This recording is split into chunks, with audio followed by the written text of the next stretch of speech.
Hi guys, and welcome back to another episode of the HYM podcast. It's me and Jake again this week because the BMW superstar can't be here, unfortunately, after that stunning pole lap, which we've all watched back. But yeah, so Jake's back in the UK though. Nice to be home. Yeah, mate. Honestly, I've been stuck in. It feels like I've been stuck in Germany the whole year so far. I mean, I went away and it felt like winter. It was tipping it down with rain, and now I've come back and it's 25 degrees. I think this is one of the first times I've come home as well and actually come back to some good weather. Yeah. Never I can't really make the most of it because obviously I'm in isolation, technically. Yeah. So I can't really do anything. Well, you can sit in the garden. Yeah, I suppose. I need a tan actually. I'm looking quite pasty. Oh, mate. Well, if you did what I did at the start of this year and turned into a professional cyclist, you would have been all right. Yeah. But, well, you were pro Conti level at one point. Just start with the pros, 100 miles, easy. Yeah. But yeah, who we got on today? Yeah, we have Red Bull Junior and Formula 2 race winner and championship contender, an all-round hero, Jehan Daruvala. How you doing, mate? Good, man. How are you? Yeah, not bad. Whereabouts are you? Guess you just come back from Baku. Yeah, I'm right now doing my 5-day isolation at Photo Spa. Lovely. On Friday, so I can get out and enjoy this beautiful English weather.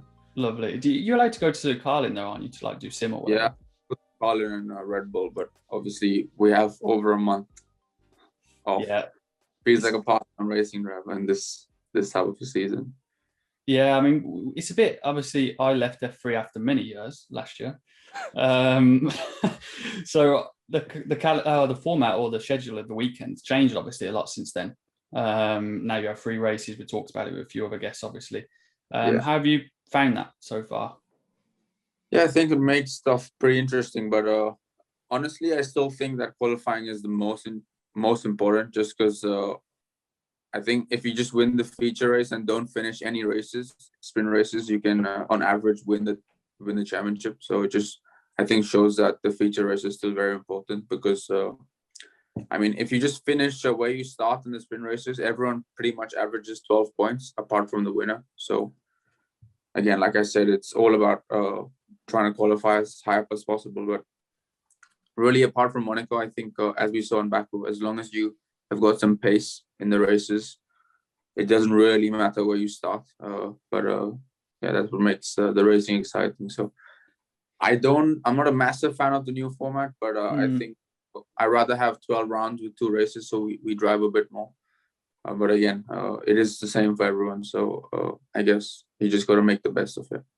Yeah, I suppose, I don't know if you got more races technically, but it probably doesn't feel that way, does it? No, I think we got the same, 24 races. Okay. But we only have 8 feature races. Last year, obviously, we had 12 feature races. Yeah. So yeah, it works out a bit less driving.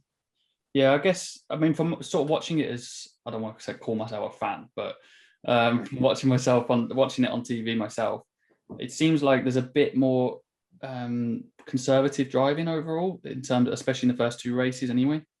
Yeah, I think the first race for sure, because everyone just wants to finish basically in the top 5 or 6, just because, like I said, the points you lose in the first, if you make a stupid error and you lunge someone and crash, then you lose a lot of points. But if you just sit behind them and finish behind them, then you can make those 2 points that you lost back up the next day. So there's a bit of risk for reward. Obviously, if you feel like you're quick and go through safely, then it works out fine. But I mean, in F2 with the carbon brakes, cold tires, everything, the main problems I think is just starts in turn 1 and turn 2. So even if people brake early and the brakes aren't in, they just lock up and easily endure race. Yeah, and I guess the tires are still pretty sensitive this year. Yeah, and they're really hard this year, especially to warm up. The outlaps and stuff at Baku and Monaco were even 12 to 13 seconds off after a pit stop. So it's literally like ice. Yeah, and one thing I've not seen before is in Bahrain, where if you guys, I don't know if yourself was one of them, but I think one of the sprint races, was it, or even the feature? I think it was sprint race where Joe used a soft tire or something like that. And it seemed a bit strange to be able to use a soft tire for a whole race distance in Bahrain. Yeah, I think honestly that's Bahrain specific. I think it's weird to to understand, the soft tire actually is less thermal sensitive than the medium tire. Yeah. So it stays in a better window for longer. And the medium tire, especially at Bahrain, was super sensitive to thermal deck or the hard tire, whatever. So once you did 6 laps, you were just going downhill. And I think the race being in the night, gave it even a big advantage to be on the softs. So what happened this year is they've changed the actual compound of the hard tire. So say last year, the delta from hard to soft was probably half a second. But this year at Bahrain, the delta was almost 1.5 to 2 seconds, just 1 lap pace. So the tire itself was a lot quicker, the soft. So that made it possible to use it over a race distance. Because say even if you drove around slowly on the softs and saved them, you were still going around the corners quicker than the people on the hard. So yeah, that's why even the feature race, the front runners started on the prime tire because normally you do option prime, but after Joe's stint in Bahrain, the option tire became the prime tire for the feature race. So everyone do more laps on that one. So it was just I think it was track specific because the coming tracks, I think it'll be more normal. Yeah, I can only imagine how sort of like the casual fan of F2 or racing in general switched on and knows hard tires, soft tires, the literal meaning of hard tire lasts longer, and seeing people on soft tires. I mean, even me, I didn't know the sort of paddock gossip or from testing or whatever, and even I saw it, I was like, "What? That's not going to work." Assuming he was going to do a pit stop. I mean, I remember from the one race I did in F2 in Sochi last year, first time I'd ever experienced the ultra soft tires, and I was just fully expecting it to just fall off a cliff after 3 or 4 laps. And I remember going to like lap 12, 13 or something like that, and they could have gone longer. Yeah, I think they've changed the compound since the 18-inch rims have come in. Because even last year at Sochi, like you said, we were expecting to have the box on lap 6 or whatever. But the tires just kept going. Even in qualifying, for example, I did my best to be on the second lap, which is not very normal for these tires. So honestly, like as a team, we have different tires, different rounds. We don't really know how it's going to react. I think that's why it makes F2 very interesting, and you never know who can really be competitive or win. Yeah, it's something I've experienced over the years in F3, sort of seeing between different seasons, sort of different teams getting on top of things. I think Pirelli do change the tire more than probably people think, or even in the paddock think. And without obviously we don't have a lot of testing. So if you don't understand it in that testing, you can start the year and you're absolutely screwed almost. I mean, just as an example, I remember last year in F3, from 2019 in H3A to 2020, we were quite confident, and we started the first 3 races and we were really not nowhere, but we really struggled. And it wasn't until we did the 2 Silverstone races where we had the same tyre compound, where we could do testing effectively in practice for the second weekend, that we learned what the tyre needed. So I think that the thing with these championships is you don't really have much testing at all. So if the car's at a solid base and it works everywhere at an average, then you can see it in F2. Like this weekend, High Tech were very strong. I'm sure you go to Silverstone, there'll be teams who are very strong. But as long as you have the package which is good enough to always qualify and race in the top 5, 6, then that's what makes you win a championship. So I think as far as a Carlin goes, especially in F2, our package is very competitive over the season. And I think unlike F3, now I think there's 3 competitive teams, I think, in F3 that can fight at the front, but in F2 is even like 6 to 7 guys who on their day or weekend can win races. Yeah, it's noticeably more competitive, I think, in F2. Makes, like you say, consistency more key, really. In F3, you need to be winning races more often than not to win the championship. In F2, you just need to score points, I think. Which I'd say so far this year, you've done pretty well at. I mean, I guess Monaco was probably the weak range so far. Monaco, I basically scored nothing. I scored a point. So I think everyone has had their fair share of results which have not gone their way. But if you see the lineup of the top 9 drivers in the championship, on paper, anyone can win. So, I think it's fair that everyone is being so close, so competitive. I'm basically 1 race win away from the championship lead. So it just shows how close everything is. So after Monaco, I would have signed off to be just 25 points off the leader after Baku. So I can't really have too many complaints. But like you said, it's scoring well when you don't quite have the raw pace, which I didn't really have at Baku. I was kind of had the pace for top 6, but not really for the podium. Just consistently being up there, getting good starts and scoring points is what makes you win championships. Yeah, exactly. And you're going to have, with the pace you have and the team you're with, I think you're going to have that one weekend, say like Yuri just had in Baku, where, win 2 races and it's not going to happen all the time, but have just a weekend like that where you score 30, 35, 40, even 40 points randomly, and you'll straight away throw them back into it. Or if you're already in it, you've extended it. So you just got to score when you're having a difficult one. But I think people sort of watching this and sort of knowing how F2 has gone this year, I think they would like me to ask about what happened in that one race in Monaco in the last corner. I think me and Marcus still disagree on it. Yeah. Pretty fair to say on that. Actually, he says he didn't do it intentionally, but even a couple of laps earlier, he hit me at the hairpin to come.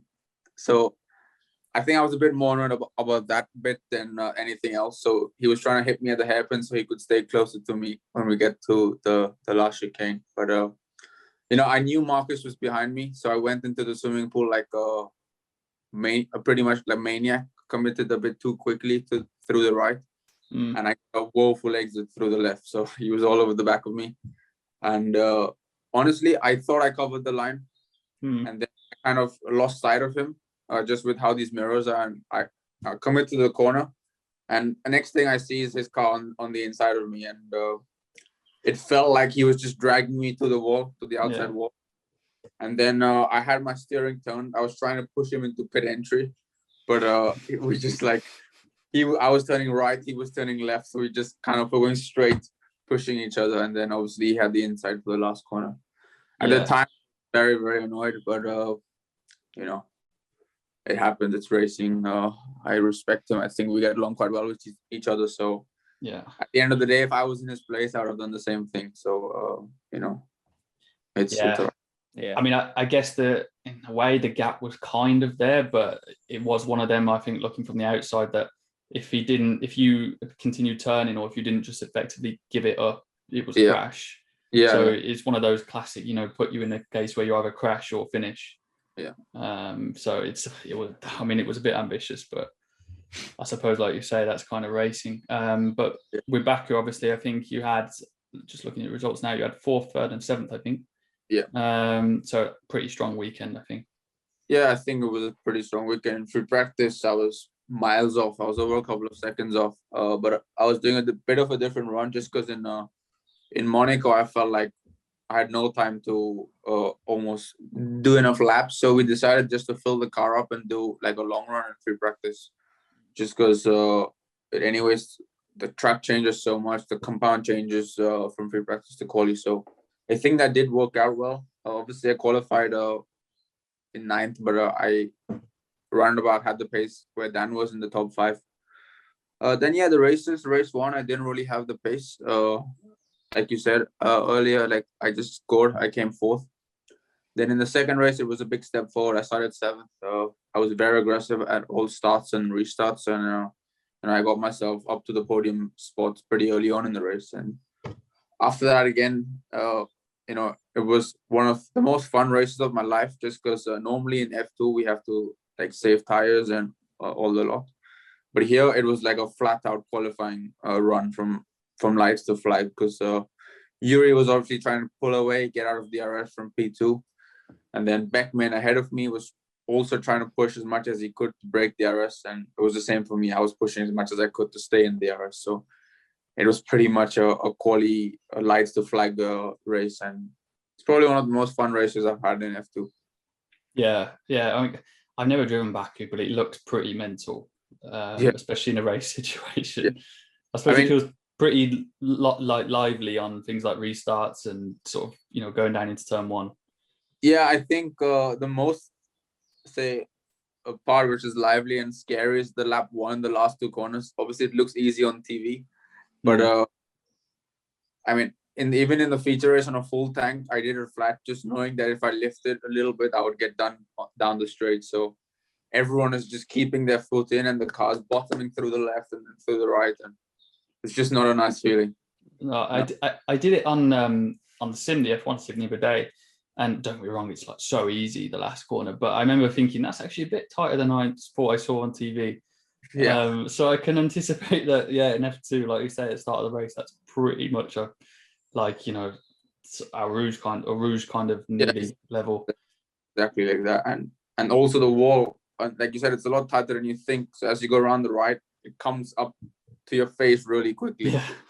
But yeah, I mean, it's the same for everyone, like I said earlier. So it was really fun, and even chatted to the drivers. I chatted to Marcus a bit after the first race, because he was behind me, always coming out of say the last real corner, and I kept asking, how come like you didn't have a chance to overtake me? So every time he was within 5/10, he had to lift through the last two corners. So that was saving me a bit in that first race. So I was actually, and he said it was one of the worst experiences of his life. He was flat, but he couldn't keep it flat, and it's just scary going through those speeds.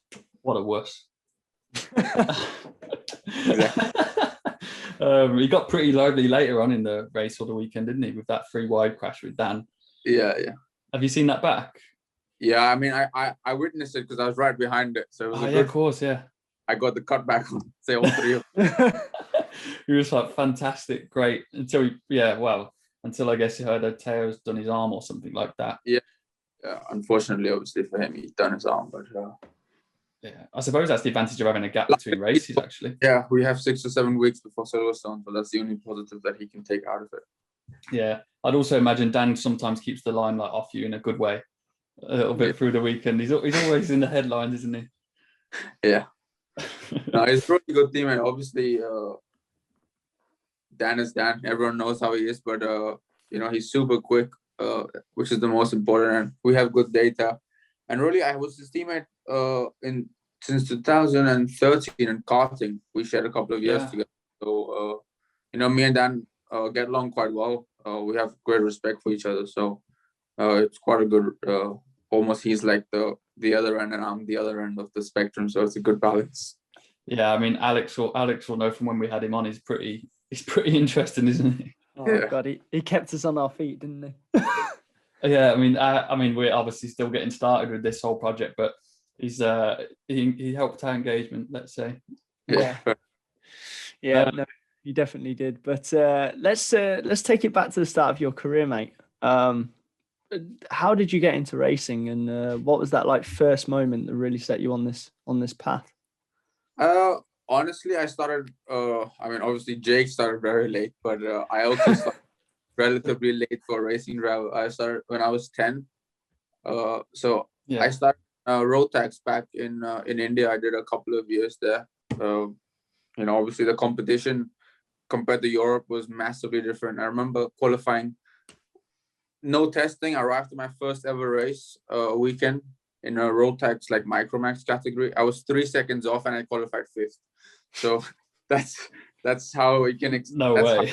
That's fast the gaps were, So once you get onto it, I won a lot of races. I won the championship and stuff, and I did a couple of years in India, and then after that I moved to Asia, and I really got going after the Force India 1 billion program, where me, Arjun, and Tarun obviously got selected, and we came to England in 2012, and that's really when it started to get serious and things got going.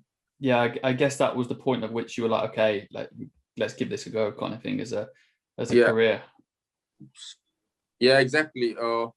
Just before I actually came to England, I was still very young. I was 13, so that's really when I thought, if I want to take things seriously, that's where I need to go. So I decided to come to England to study and to live, because I was racing in the national championship, the Super One there, and just being around the team doing in karting, like you probably know, you can just do a lot of test days. So that was the plan, to get us ready, to get us fit. And the first ever day I actually did in karting in England, it was PFI and it was hailing, and I pretty much pretty much never driven in the rain before, so it was like a huge shock for us, all three of us, and it really was like, yeah, this is tough. So after that, we kind of got our head down and really knew it's going to be an uphill ladder from here. Yeah, but did you have kind of like any inspirations, especially like, let's say, from Indian motorsport that sort of made you want to give it a go? Obviously from India, Karthikeyan and Chandak were two Indian drivers. I remember when I was just 10 years old, actually, I'd seen Karthikeyan at an airport, and he was like a celebrity to me at that time, obviously, because he had been in F1 and stuff.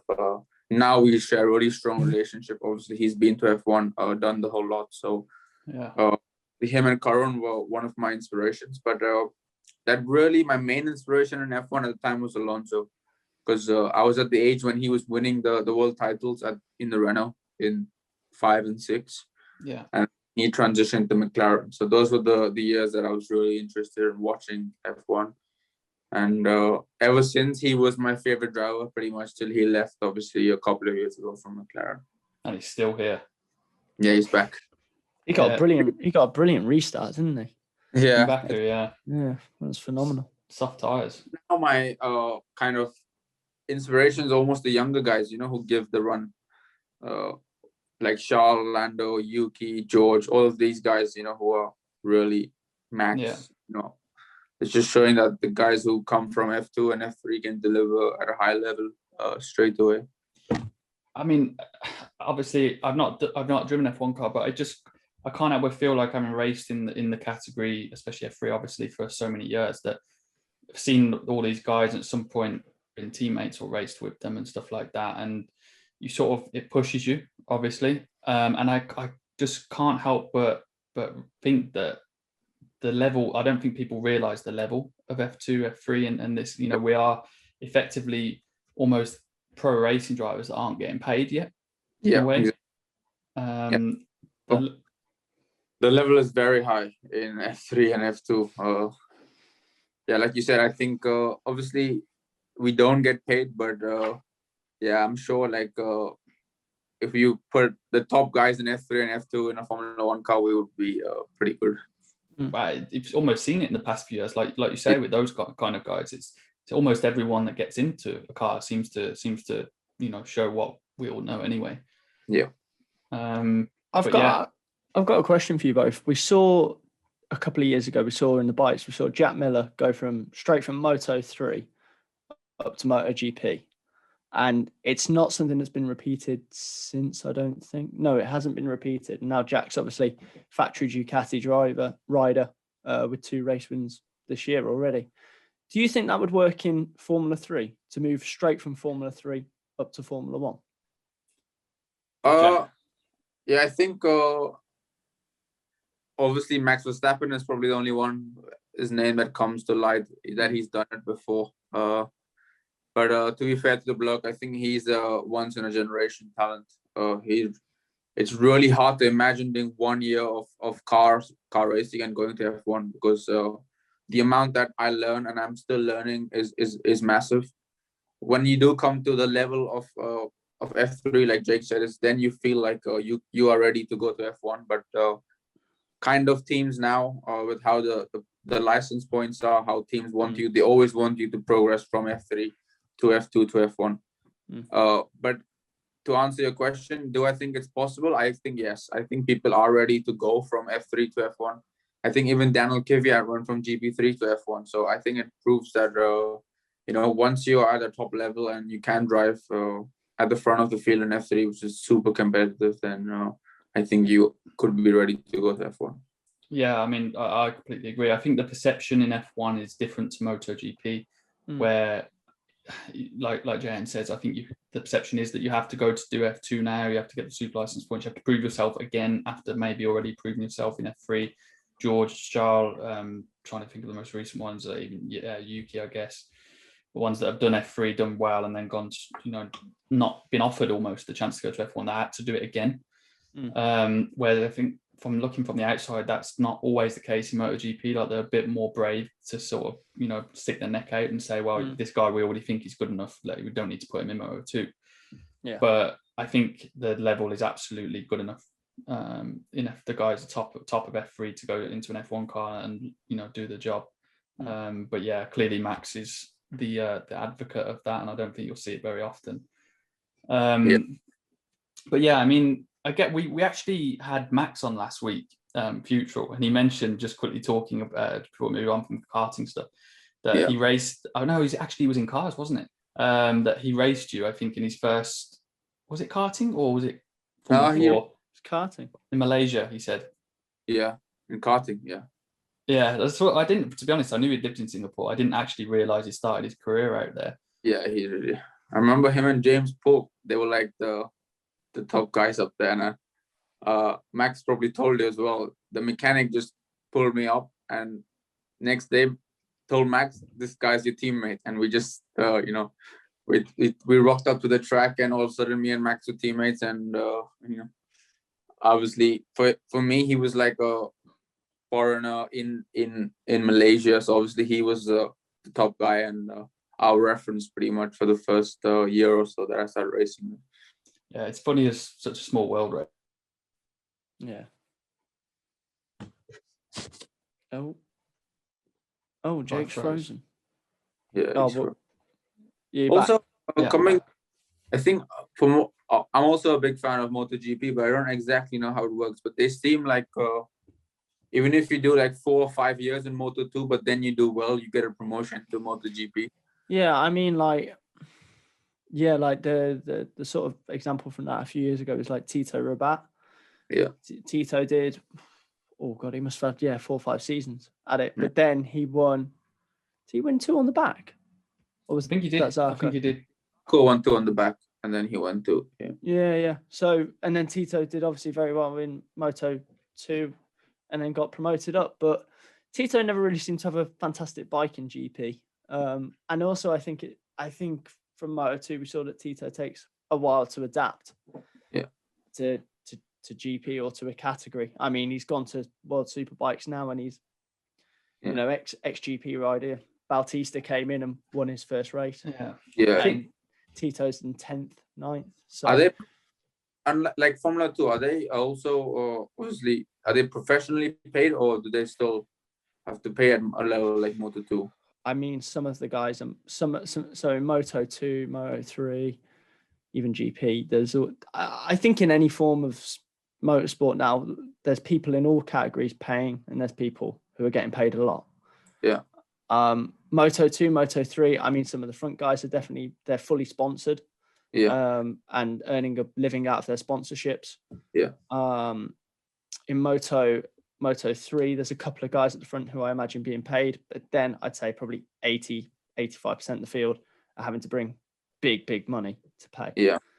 To get their ride. Moto2 is very much the same. I think there's about 5 to 10 riders who are probably earning a living out of pay, out of a wage, effectively, from the team.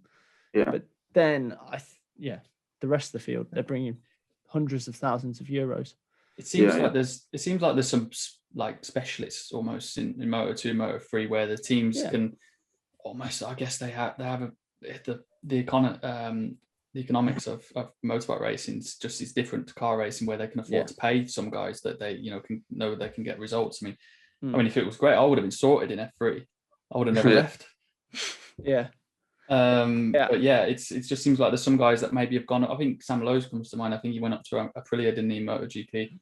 Didn't get on with it, and now he's back in Moto2, probably getting paid. He had a tough old time with that Aprilia. I mean, it wasn't the best bike on the grid, and to step up to the fastest motorbike class in the world and on a bad bike, effectively, then it was going to be difficult. But Sam's a ex-world supersport champion, middleweight, sort of 600cc, category specialist now.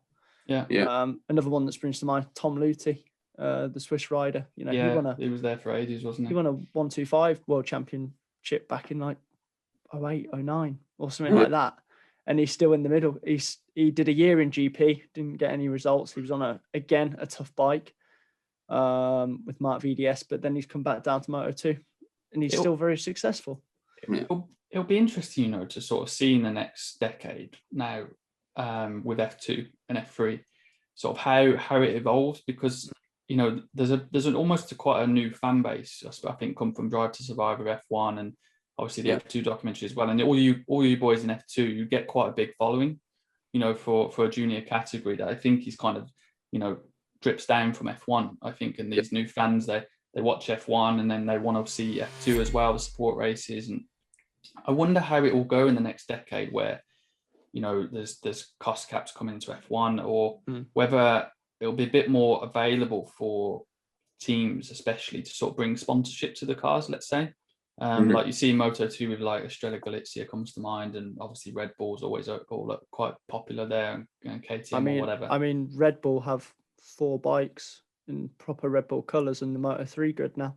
Yeah. I wouldn't be surprised if you start to see that in F2 in the next decade, where the almost the return on investment, because the cars are getting, or the championship's getting more exposure, it's on TV more, there's more monetization going on, that they almost say to teams, Carlin, High Tech, Prema, we'll sponsor both cars this year. Yeah. But in terms of that, I think that budgets are so big in F2. For example, if Red Bull says, to Carlin, we're gonna sponsor both cars.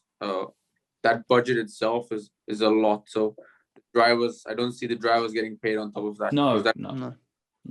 That budget is probably more than some F1 drivers get paid. So there's a lot of money that already goes into the sport.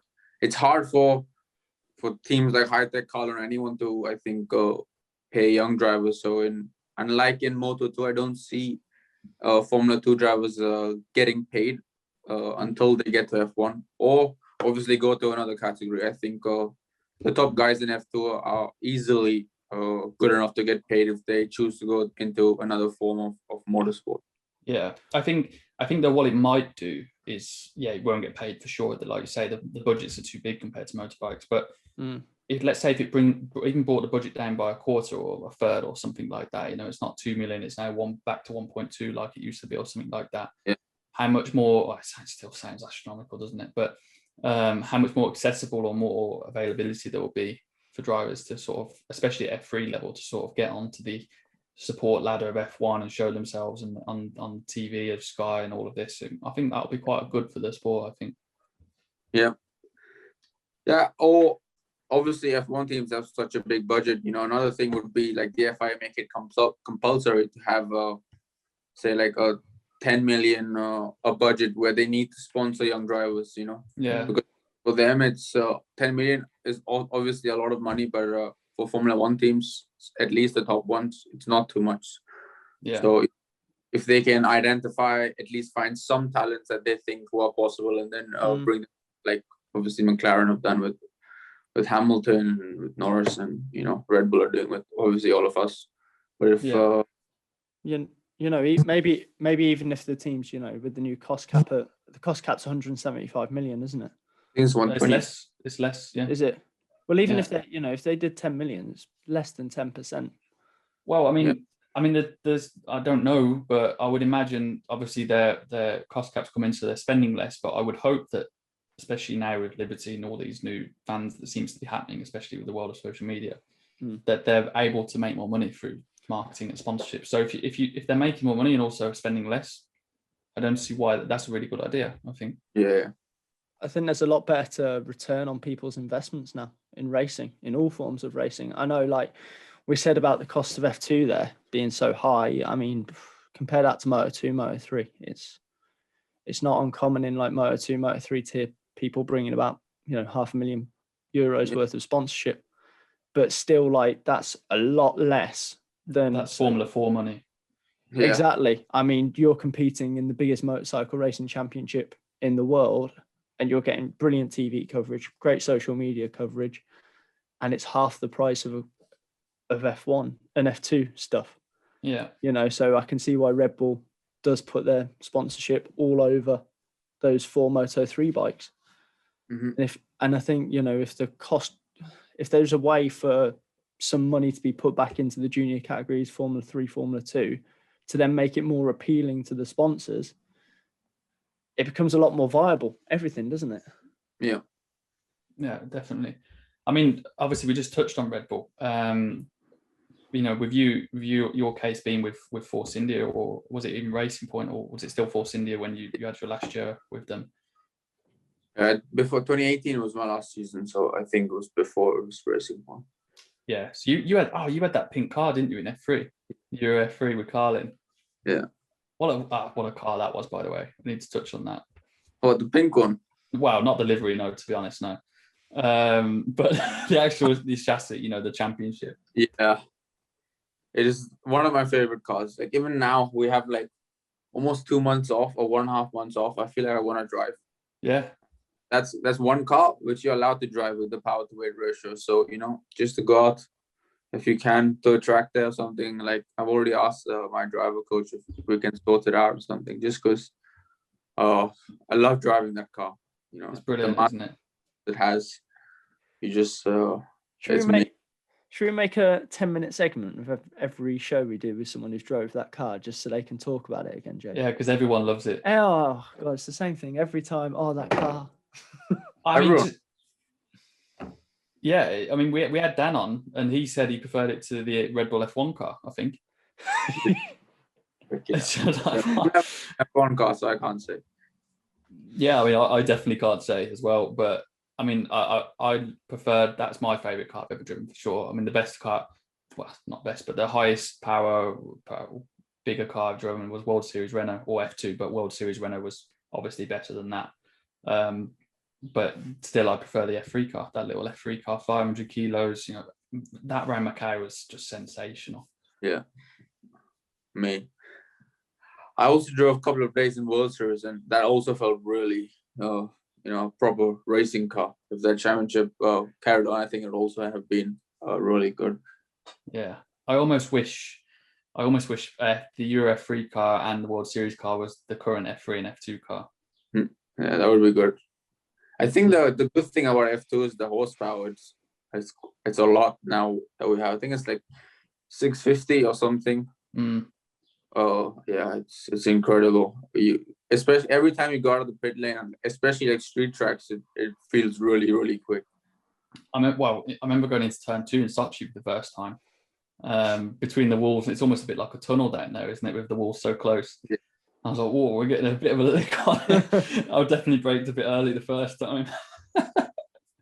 But yeah, I mean the current F2 car is just different, isn't it? Like we touched on earlier, 18-inch wheels. I think it's the only championship in the moment with 18-inch wheels. It's just heavy. Obviously, the Pirelli tires is the turbo lag as well. It makes the driving style quite different, I think, from the one race I did. I don't know if you find that. Obviously, in your second year, you're probably used to it now, but yeah, I think you just kind of get used to it. I think obviously the car is a lot less nimble than a Formula 3 car, so it's so much horsepower that you need to try to come out the corners in as much the straight line as possible to utilize that power. There's a lot loading up, a lot less lateral loading than you would in a style of driving than you would in Formula 3. So, So the main thing, like you said, for me now it's just normal. I'm used to it. So it would be cool, like I said, to be able to drive a F3 car again and to see how much different it really is. Yeah, I mean, at that one race I did, some people have asked me since, like, what did you think of the F2 car? And I actually said I preferred the FIA F3 car.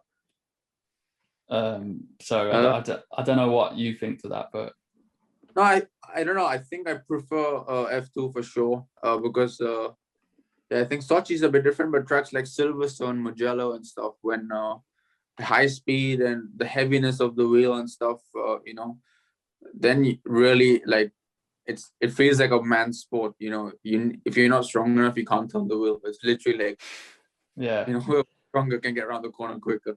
I bet Mugello was pretty hard. Yeah, very hard. I mean, if the car snapped, there was no point even trying to save it. Yeah, I mean, in the F3 car that weekend, I remember I was trying to break DRS the whole race in the lead, and it had to be flat out every lap, and just to hold. We were expecting massive tyre wear, and in the end, it became a flat out race, and I was pretty tired after that. So I can imagine F2 for an hour was pretty intense. For you, because you had that trident missile behind you down straight. Oh, we don't talk about that. That's one of my those tridents. Oh mate, I said something on the radio that I shouldn't have said really. So we're not talking about that, Alex. But it was referenced. He came out the last corner within 8.5 tenths. He was alongside you before turn one. Well, you got me started now. So let's He was talk ahead about of it. him. Let's talk about it. I was fuming that whole race. I remember in Spa we were talking every year in Spa, Monza, Trident are quick every single year. I don't know why, but they're always rapid in the straight. I remember the top of Eau Rouge, we were watching the onboard of Beckman, and he was shifting gear just at the top of Radion, and we were shifting gear like after DRS, like 200 meters later.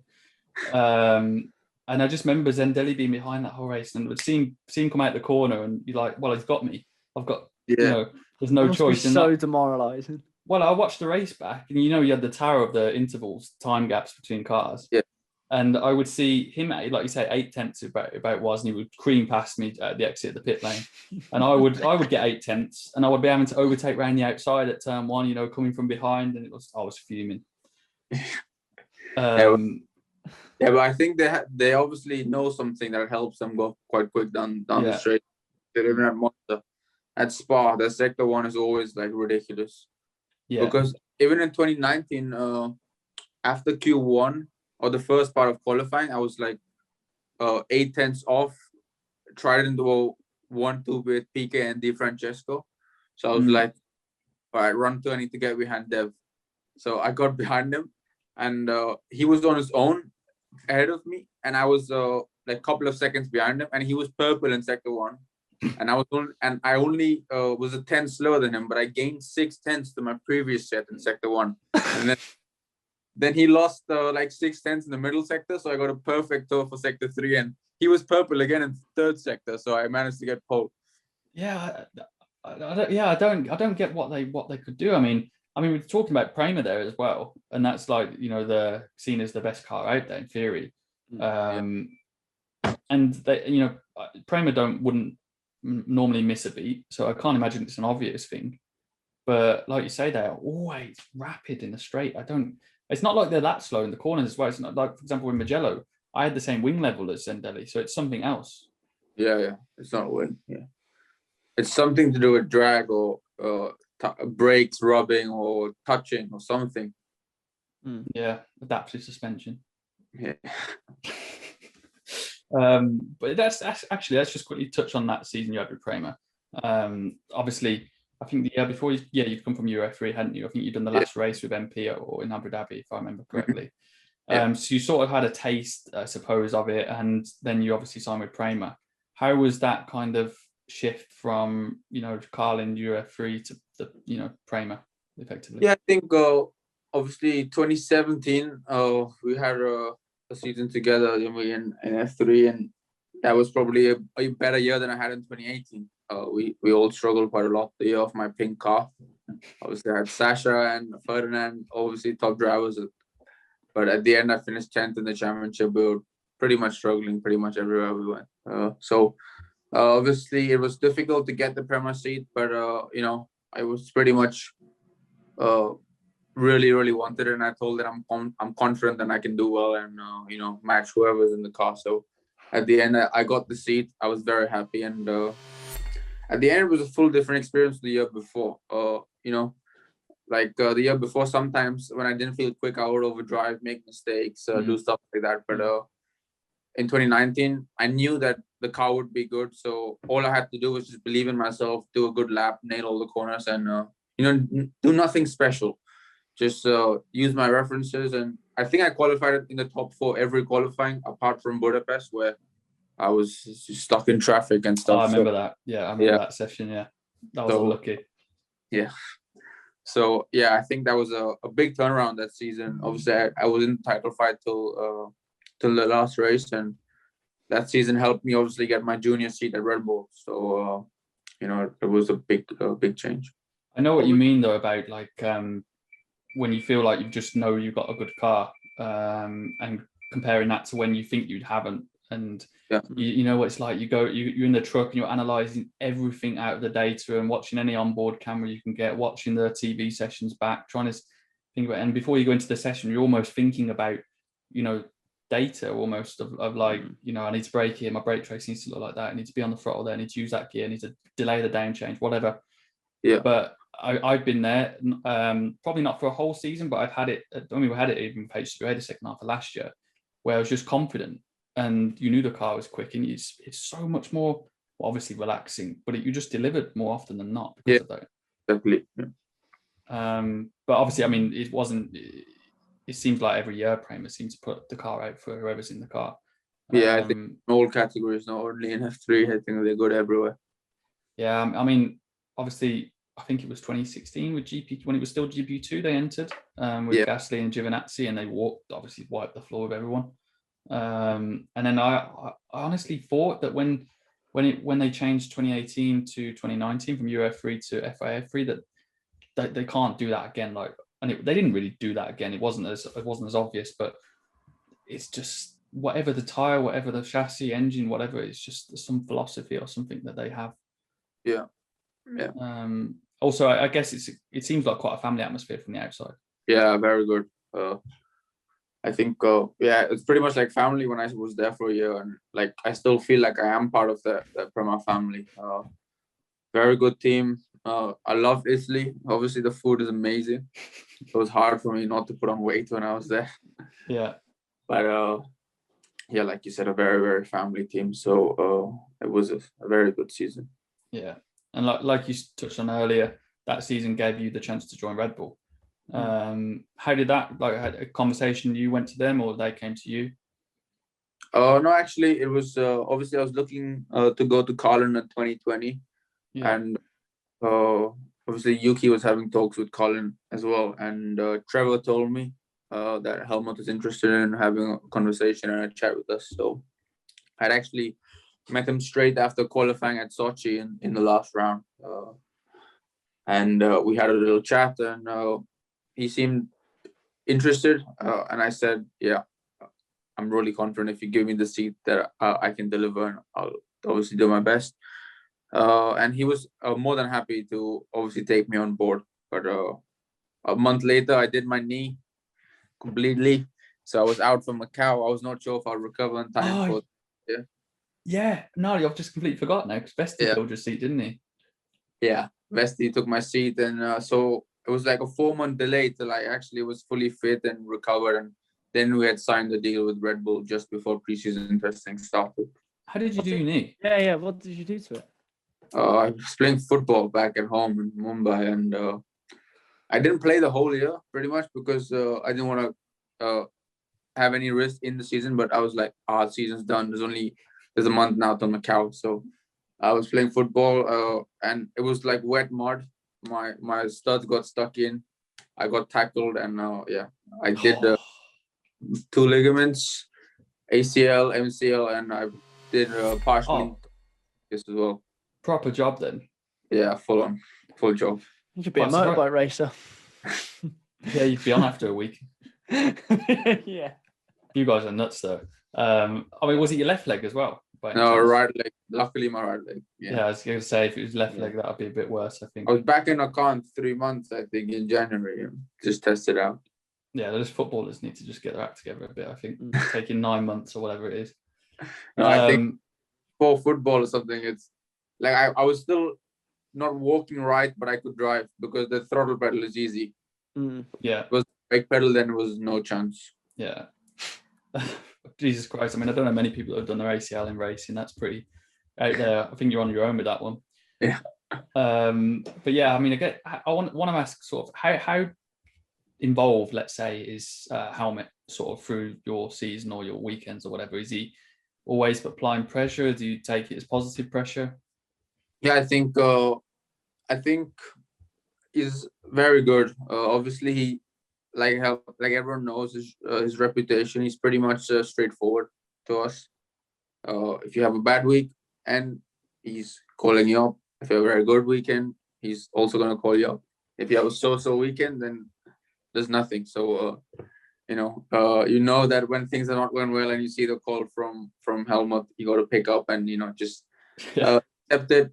I think he likes when you tell him like the truth more than anything. If you keep making excuses, he really doesn't like it at all. So I think if you do make a mistake or mess up, the thing is just put your hand up and say, yeah, I fucked up, and next time I'll try not to repeat it. Yeah, I mean, I always thought that obviously Red Bull's quite, from the outside, I think it looks a bit harsh sometimes, but it's got to be, I would think I would take it as quite positive pressure, because I think if you know, I mean, I don't think you're probably the same, that I don't think anyone can put more pressure on me than I already do myself. Yeah. Like my expectations already like where they want it to be, if not more. So all I kind of feel like I want is just the path or the opportunity. That same, and Red Bull, you know, more than most, I think, give you the opportunity if you do the job. If you don't do the job, yeah, you're out. But if you don't do the job without them, then you're also not getting there anyway. Exactly. And also the thing is, which I really like, is they obviously sign you for a reason, because they believe that you're talented and good enough to go to F1. And then when you do join the program, they don't try to change you as a person. You know, you can pretty much, you know, you keep your own trainer, you keep everything that was working well, and they just, like you said, they just support you and they give you a pathway to Formula One if you do perform. So, you know, I've been very after difficult season last year for a lot of the season. You know, they showed a lot of faith to trust me again this year after a few good results at the end of last year. So, you know, this obviously Yuri and Liam are also at a very high level. So, you know, it's always going to be between the three of us, and probably there's only going to be one seat that opens up. So, you know, whoever obviously impresses and does well the rest of the year will probably have the biggest chance. Have you sent a little message in about getting an FP1 or something? Not really. Not really too rushed about it. I think it just depends on timing and results and how things are going more in my F2 season. I think if probably after Italy or Sochi, we should, after round 6, before our big gap again, we should have an idea of what's going on and what's happening. And you know, like Yuki last year, he didn't do any FP1s, but they still gave him private test days at Imola to get ready after he made sure he delivered an F2. So that's my main focus. And you know, if things do go well and I do get the chance, I'm sure that we will get a lot of days in an F1 car before. Yeah, I suppose things like that, or whatever happens next year, whether it's F1 or something, I suppose with it having 2 races in November, I think, with you have Abu Dhabi and Saudi Arabia, I think. Yeah, it's quite late, isn't it? So we obviously have Silverstone for 1 month from now, then a 2-month break again, and then Italy and Sochi pretty close to each other, and then another 2-month break, and then Jeddah and Saudi. Right, we'll have to go karting. Yeah. I'm literally going karting. We should all go karting. I actually texted Yuri the other day. I think we might go rental karting next week, but not like proper hiking. Yeah, I mean, I went karting with Seb Morris about 2 months ago, just at PFI again. Brilliant, loved it. Physical. It's hard. My hands. Yeah, you can't let the wheel. No, I don't know what it was. It's the angle of it or something, like compared to a steer. I was trying to look at it, like, why is that hurting my hands? But there's something, the position of it. It was no OTK, so it was Tony Kart. So I don't know if that's something with that, but I never remember struggling before. No, but even me, when I drove with the bumps and stuff at Wilton, I couldn't let go of the wheel on I had to take cooldown laps because my fingers were hurting a lot. Have you ever done KZ at Wilton? Yeah, I did one day and I've never done it again. It's grim, isn't it? Yeah, it's really painful. So you drive the whole lap one-handed? Yeah, you're just shifting up and down the whole time. Yeah, it's the worst track. It's the worst kind of track for that, I think. Yeah, but we'll have to do that, I think, because we've been talking about trying to do some days anyway, because I've been out of a car for a while, so I want to keep it as active as I can. Yeah. And also I did the last one, we were going to film it and stuff, so which we'll see what we can do with that, actually. Obviously, we could invite the whole F2 group, because we know they're not doing anything. We'll do like a Top Gear timesheet or something. Yeah. Also, we got to England right now because he's stuck in Italy. So he's trying to come here, obviously do the isolation bit, and then chill out for a bit here. Yeah. Who's that? Sorry. Marcus. Yeah. Yeah, we'll get Marcus there as well. Yeah. An F2 star in our reasonably priced rental car. Yeah. You saved that quite well then. You were stuck there mid-sentence, weren't you? I was. I almost messed it up, but we didn't. We move. Yeah. We move. So just like, I think we'll start wrapping up in a minute, but I just want to ask you just quickly before we start to sign off. Obviously, I can already probably know your answer, but what is the goal? Like, obviously, just thinking about F1 at the moment, winning F2, hopefully, and seeing what comes afterwards. Yeah, exactly. Right. My main target is to win the title, but very competitive field like this, if I finish in the top 3, I think it'll be a successful season. Yeah. I mean, it seems like quite often the top 3 in the last few years in F2 get a chance to go to F1. Yeah, I think that is true. But obviously, if Liam and Yuri top 3, then it's not gonna be like that. So obviously, the main priority for me is to win the title, and then I've done everything I can, and the rest is not in my control. Yeah, exactly. I think that's all you need to focus on, mate. Just your own job. Are you? I suppose again, I already know the answer, but you no consideration to any other forms of motorsport. Yeah, like would you ever like to do Indy or whatever? I think Indy is out because I promised my mom when I started the race I would never do Indy. I'm the same. I did the same. So unless I do only street courses, maybe it's a possibility, but ovals are out of the equation. I don't know about you, but I don't really have the desire at the moment to want to do it. I don't know why. Yeah, obviously for me right now, I'm just focusing on F1. But if it doesn't work out, obviously I just want to be a professional racing driver. So anything I can drive with 4 wheels on it, I'll be happy to do so. Yeah, I mean, I promised my mum I wouldn't do Indy or an oval or motorbikes, and we got one of those people here who does that. I promised my mum I wouldn't do the TT or any road racing. Still do bikes, mate.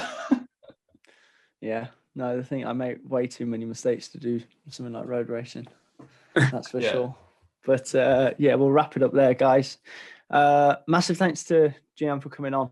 It was really, really good to hear from you. And as you said earlier, consistency is key this year. And look at Yuri last weekend. Yeah, turns around like that. So no, mate. I hope you have a really good rest of the year. If anybody wants to follow him, make sure you check him out on social medias. He's at Jehan D98 on Instagram. And we'll be back, well, actually later today in about half an hour for the next recording. Yeah, but they don't know that. It's going to come out. It's weekly intervals. And we're not going to tell them who it is. So we're going to keep them guessing. But massive thanks to everyone for checking out the podcast. And leave a like, comment, leave a rating on Apple and Spotify, and get in the YouTube comments and let us know who you'd like to see on the podcast soon. But we'll catch you in the next one, guys. Cheers. Cheers, guys. Cheers, mate.